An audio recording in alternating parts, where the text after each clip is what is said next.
Welcome to the Contact Center Cactus Chat podcast. I'm your host, Eric Malvin, coming to you from sunny Phoenix, Arizona. And I'm your co-host, Jay Kayan from Dumaguete City, Philippines.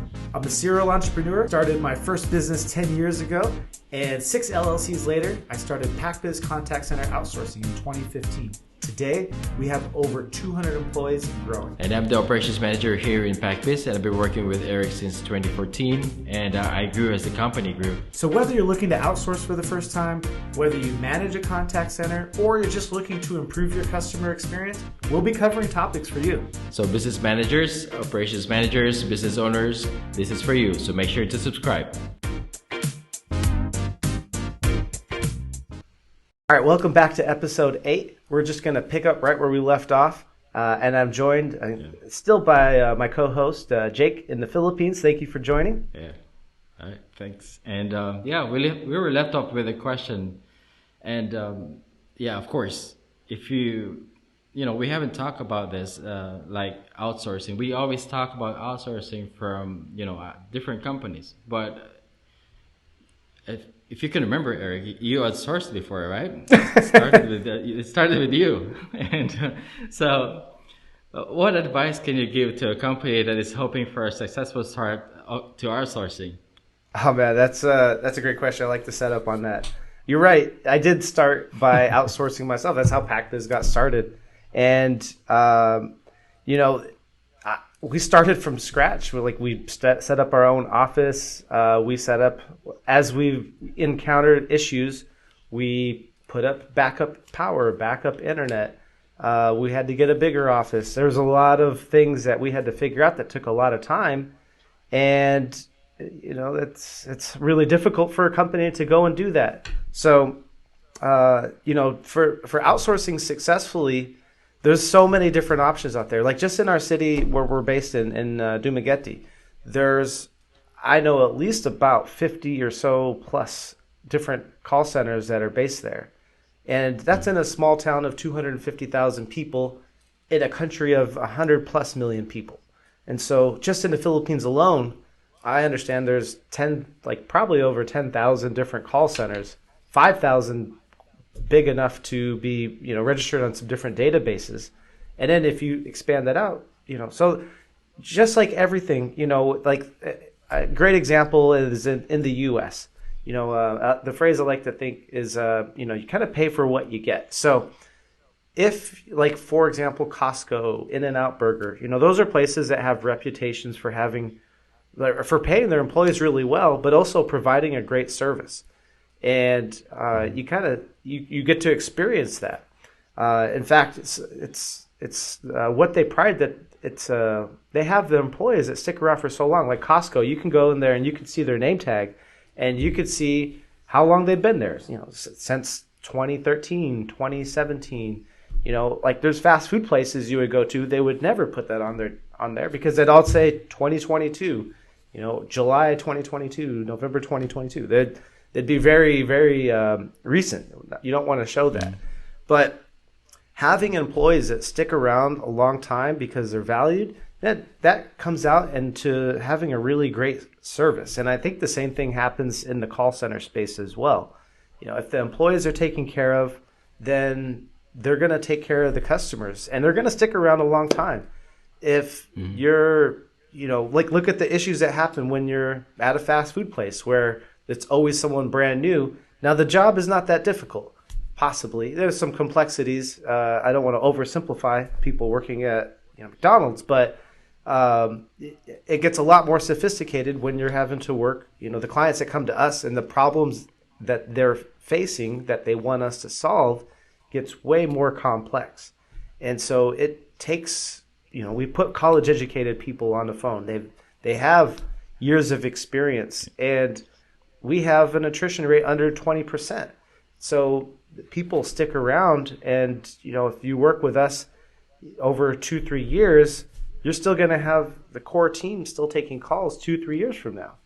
And I think that really translates to a really different experience. But again, it costs more. If you go to, if you really got to look at what your focus is on. If you're trying to maximize your AHT, your average handle time, versus maybe the budget, or it could be you're trying to maximize the NPS score, Net Promoter Score.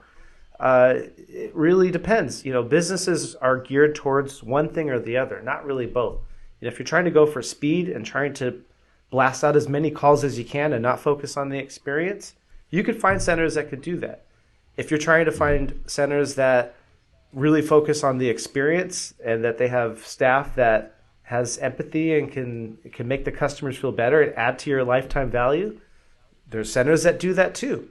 But there's different costs associated with each, and they make a big difference from the customer experience perspective. Yeah, I would say that the core values that we have is the main weapon of to choose the right center to outsource.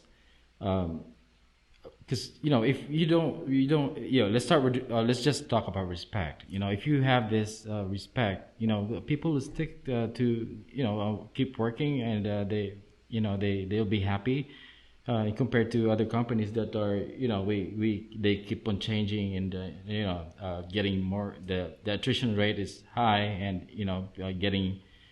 always getting new people working for them, and that's bad, because the experience alone is really a big thing. Working with, being a call taker.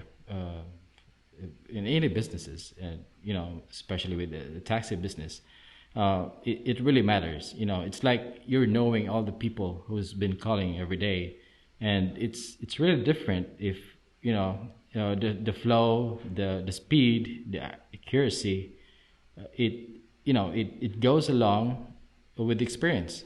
So that's how it is. So if you have the right core values, your people will stay longer, and this experience of being a working in a call center with a specific job will go longer, and they know exactly what they're doing at all times.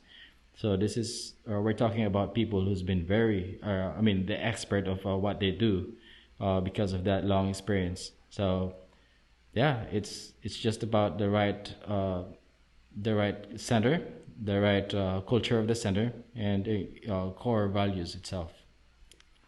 Yeah, awesome. Well, I thank you for adding that, and you're right. It is almost like a weapon, I guess, if you're thinking about we're competing against these other centers, because like for me, I'm the one talking to all the businesses, and I'm hearing what their challenges are. And it's just really only been the last 60 to 90 days that I've actually really focused on core values when I'm talking to businesses. And I lead with that. I start out with my sales presentation talking about these are our values. This is what we look for, because it really is everything that like we base our decisions on at our center. The way we coach staff, the way we hire them, the way we let people go when they're not a good fit. And we also look for businesses that match that. And I'm just straight up honest with these people. Like, if you're not a good fit with our core values, we can't work together. And if I see issues with our existing clients that, are running up against our core values, then I'll speak up and tell the clients and let them know, because of how important it is to us. And the amazing thing I've seen is how it's really attracted the right kind of businesses to come our way. And so my suggestion is, if you don't have your core values for your business, figure those out, figure what those are, and think about like what's important to your business. And then you could find a company that's a great fit, and you could find one that just matches you guys perfectly. So, well, that's all the time we have for today. And so thank you guys for listening. Jake, appreciate being my co-host. And so we'll look for you guys next time on episode 9. We'll be talking more about outsourcing and the customer experience, and sharing our combined almost 20 years of knowledge working together here. So thank you guys for listening. It's always a pleasure, Eric. Yeah, likewise. All right. See you guys next time.